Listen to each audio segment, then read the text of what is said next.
Hello good morning students. देखिए बेटा, अब हमारा नेक्स्ट टॉपिक है हर्ट्स एक्सपेरिमेंट। ठीक है, हर्ट्स एक साइंटिस्ट था, उसने 1888 ठीक है 1888 में क्या किया, एक एक्सपेरिमेंट किया जिसमें बताया है उसने production of electromagnetic waves produce करवा के दिखाई डिफरेंट डिफरेंट वेराइटी की। ठीक है, तो इसका जो हर्ट एक्सपेरिमेंट का प्रिंसिपल था वो कुछ टर्म्स पे बेस्ड था, कुछ पॉइंट पे बेस्ड था। तो इसने क्या किया, it was based on the fact that an oscillating electric charge, अगर कोई चार्ज ओसिलेट कर रहा है, ओसिलेट का मतलब एक्सेलरेट हो रहा है, अपने टाइम के साथ वेलोसिटी पोजीशन को चेंज कर रहा है, ओसिलेट हो रहा है, रेडिएट्स ईएमएफ वेव्स। वो कह रहा है कि ओसिलेटिंग चार्ज ही इलेक्ट्रोमैग्नेटिक वेव्स को रेडिएट करता है, and these waves carry energy which is being supplied at the cost of kinetic energy of electro oscillating charge. अगर कोई चार्ज ओसिलेट कर रहा है तो वो क्या कर रहा है, अपने सराउंडिंग में इलेक्ट्रोमैग्नेटिक वेव्स को क्या करता है, इमिट करता है। और जो इलेक्ट्रोमैग्नेटिक वेव्स इमिट होती हैं वो क्या करती है, उनकी एनर्जी किसके इक्वल होती है, जितनी इनके अंदर काइनेटिक एनर्जी सेव होती है वो किस में चली जाती है, इनकी काइनेटिक एनर्जी मोशन की वजह से इलेक्ट्रोमैग्नेटिक वेव्स की एनर्जी में स्टोर हो जाती है। ठीक है, ये इसका प्रिंसिपल था।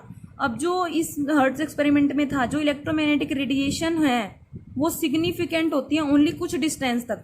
ठीक है, these waves is significant if the distance to which the charge oscillate is comparable to the wavelength of radiation. मतलब जिस डिस्टेंस तक चार्ज ओसिलेट करेगा, जिस डिस्टेंस तक ओसिलेट करेगा वो उसकी वेव लेंथ ऑफ रेडिएशन के क्या होना चाहिए, कंपेरेबल होना चाहिए, ऑलमोस्ट सेम होना चाहिए।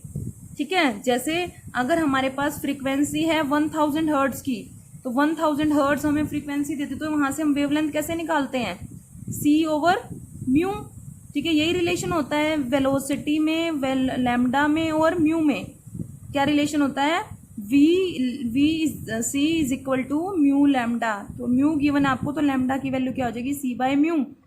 ठीक है, तीनों में रिलेशन आपको पता होना चाहिए। और अभी मैं बताऊंगी कि वेवलेंथ और फ्रीक्वेंसी जो होते हैं वो क्या होते हैं, एक दूसरे के रेसिप्रोकल होते हैं। रेसिप्रोकल कैसे होते हैं वो मैं आपको बता रही हूँ। जैसे ठीक है, देखो बेटा, ये आपके पास कोई वेव है, जो म्यू होता है और लैम्डा होता है, एक दूसरे के रेसिप्रोकल होते हैं। वेवलेंथ होती है लेंथ ऑफ वन वेव। ठीक है, वन वेव की जो लेंथ होती है, जैसे ये एक पूरी यहाँ से लेके पॉजिटिव और नेगेटिव साइकिल होती है, ये पूरी क्या बनाती है, वन वेव। और जो इसका टाइम होता है वो 0 to 2π होता है। ठीक है, और यहाँ पे बीच में क्या होता है, पाई। तो ये क्या है, लेंथ ऑफ वन वेव। ठीक है, अब देखो इतनी लेंथ में, सपोज दिस ये लेंथ है लैम्डा, इतनी लेंथ है तो एक वेव बन रही है। अगर मैं इसी लेंथ में, यहाँ तक इसी लेंथ में कितनी वेव बना दूं, अगर मैंने 2 बना दी तो लेंथ तो क्या है, सेम है, लैम्डा क्या है, सेम है, लेकिन फ्रीक्वेंसी लैम्डा क्या होती है, लेंथ ऑफ वन वेव। ठीक है, और म्यू क्या होती है आपकी, फ्रीक्वेंसी ऑफ द वेव। आपने किया है कि फ्रीक्वेंसी क्या होती है, number of waves crossing through a in 1 second. कि म्यू का रिलेशन होता है कि 1 सेकेंड के अंदर किसी भी एरिया से कितनी वेव क्रॉस करती है, किसी भी लेंथ से, उसको बोलते हैं उसकी फ्रीक्वेंसी। अब देखो इस लेंथ में, लेंथ सेम है लैम्डा, एक वेव क्रॉस हो रही है 1 सेकेंड में, और यहाँ पे कितनी वेव, एक यहाँ तक फिर दूसरी यहाँ तक, तो इट मीन्स लेंथ सेम है, फ्रीक्वेंसी क्या होगी, डबल होगी। ठीक है, इसी में मैं 3 वेव भी बना सकती हूँ। क्लियर, तो इट मीन्स क्या होता है, अगर जो आपकी वेव लेंथ है वो बढ़ती है तो आपकी फ्रीक्वेंसी क्या हो जाती है, इनके बीच में रिलेशन होता है। ठीक है, देखो यहाँ पे वेव लेंथ क्या है, उतनी ही है, लेकिन फ्रीक्वेंसी क्या होगी, इंक्रीज होगी। ठीक है, तो आप रिलेशन निकाल सकते हो वेव लेंथ और फ्रीक्वेंसी में। यहां से देखो बेटा, मैं ये बता रही हूँ कि वेवलेंथ और फ्रीक्वेंसी एक दूसरे के रेसिप्रोकल होते हैं। अगर वेवलेंथ ज्यादा है तो फ्रीक्वेंसी क्या है, कम है। अब देखो वेवलेंथ ज्यादा है, यहाँ पे क्या है, ज्यादा है। ठीक है, फ्रीक्वेंसी क्या है, एक वेव है। ठीक है, अब देखो यहाँ पे वेवलेंथ को अगर मैंने हाफ कर दिया, मैंने हाफ वेव ले ली, मतलब वेवलेंथ उतनी है, मैंने इस वेव में अभी कितनी वो बना दी, फ्रीक्वेंसी कितनी हो गई, 2 वेव्स क्रॉस हो रही हैं। ठीक है, अब इसकी हाफ में यहाँ पे एक भी वेव क्रॉस नहीं हो रही थी, और यहाँ पे हाफ में क्या हो रही है, एक वेव क्रॉस हो रही है। ठीक है, वेवलेंथ को जितना ज्यादा बढ़ाएंगे हम, क्या हो जाएगी, हमारी जो फ्रीक्वेंसी है वो क्या मिलेगी, हमें ज्यादा मिलती जाएगी। ज्यादा वेवलेंथ में ज्यादा फ्रीक्वेंसी एक्सर्ट करती हैं। बेटा देखो वेवलेंथ होती है वो क्या होती है, दो क्रस्ट के बीच की डिस्टेंस होती है। जैसे मैंने एक वेव बना दी, यहाँ पे दो वेव बना दी, आपको फ्रीक्वेंसी का तो समझ में आ गया। अब देखो जैसे मैं ये आपको गिवन टाइम पीरियड लेती हूँ ये, ठीक है, सपोज मैंने अब यहाँ पे बना दी वेव्स, ठीक है, तो दो जो क्रस्ट के बीच की डिस्टेंस होती है वो क्या होती है, वेवलेंथ। दो ट्रफ के बीच की डिस्टेंस क्या होती है, वेवलेंथ।